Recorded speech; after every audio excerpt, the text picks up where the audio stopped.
بسم اللہ الرحمن الرحیم۔ آج کے اس stories of science from Islamic past کے اس ایپیسوڈ میں آپ تمام ناظرین کو ویلکم کرتا ہوں۔ آج ہم تقی الدین دی میکینک، ایک مشہور انجینئر اور سائنٹسٹ، یہ آٹومن انجینئر یا سائنٹسٹ ہیں اور 16ویں صدی کے ہیں، ان کے کاموں کا مختصر تعارف آپ کے سامنے پیش کروں گا۔ ان کی پیدائش تو دمشق میں ہوئی تھی، لیکن بقیہ زندگی انہوں نے استنبول میں گزاری۔ پیدائش ان کی 1526 میں ہوئی اور انتقال 1586 میں ہوا۔ بنیادی طور پر یہ ایک اسٹرونومر ہیں اور ایک انجینئر بھی ہیں ساتھ ساتھ۔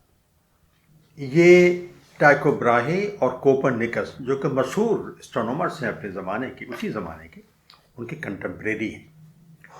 تو آٹومن کنگ سلطان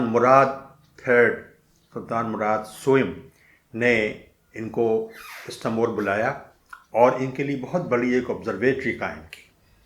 آبزرویٹری میں ظاہر ہے کہ بہت سے میزرمنٹ لینے ہوتے تھے اور پھر اس کے نتیجے میں کچھ نظریات بھی بنتے تھے۔ تو انہوں نے یہ وہاں پر کام شروع کیا۔ بعض مورخین یہ کہتے ہیں کہ کچھ میزرمنٹ ایسے تھے جو کہ تقی الدین نے جو لیے وہ ان کے کنٹمپریری ٹائکو براہے کے مقابلے میں زیادہ بہتر تھے۔ یہ بھی تاریخ بتاتی ہے کہ کوپرنیکس اور ٹائکو براہے تقی الدین کے کاموں سے متعارف تھے، جانتے تھے۔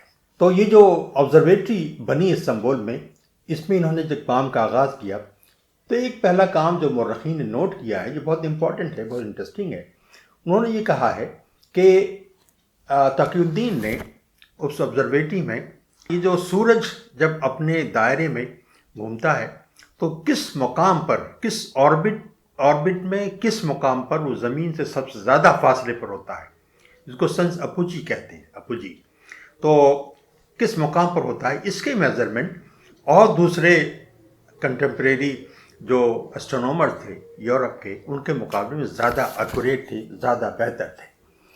انہوں نے 1577 عیسوی میں ایک کومٹ ایک خاص جگہ سے گزرنے والا تھا، اس کو بھی پریڈکٹ کیا تھا، اور انہوں نے کہا تھا کہ ایک فائری بال ہے جو کہ سیلیسٹیل اسفیئر سے گزرنے والی ہے۔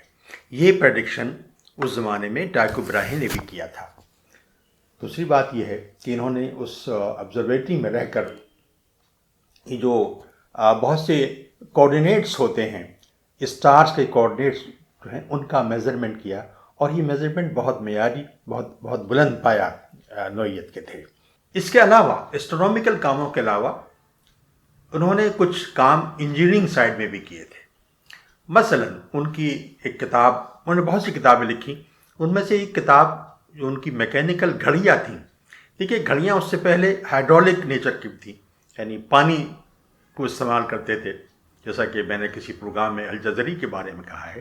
لیکن یہ جو تقی الدین نے باقاعدہ ان گھڑیوں کے ڈیزائن پیش کیے ہیں جو کہ میکینیکل گھڑیاں جن کو ہم کہتے ہیں، اور MY الحسن اور ڈیوڈ کنگ کی جو کتاب لکھی ہوئی ہے اسلامک ٹیکنالوجی، جسے یونیسکو نے شائع کیا ہے، اس میں نے خود پڑھا ہے کہ تقی الدین اس زمانے میں کچھ پاکٹ سائز کی گھڑیاں بنانے میں کامیاب ہو گئے تھے، اور انہوں نے اپنا ماڈل اور اپنا بنائی ہوئی گھڑیاں، جب پاکٹ سائز گھڑیاں جب سلطان کے سام کے دربار میں پیش کی تو وہ اس بنا پر زیادہ پاپولر نہیں ہو سکی کہ سلطنت عثمانیہ کے دوسرے بعض علاقوں، غالباً ہنگری یا رومانیہ، وہاں کے لوگوں نے بھی JB سائز کی، پاکٹ سائز کی جو گھڑیاں بنائی تھیں۔ تو یہ گھڑیاں وہ اپنی قیمت کے اعتبار سے کم تھیں، سستی تھیں، لیکن یہ تقی الدین کی بنائی ہوئی گھڑی اس کے مقابلے میں زیادہ کچھ مہنگی تھی، اس لیے یہ زیادہ پاپولر نہیں ہو سکیں۔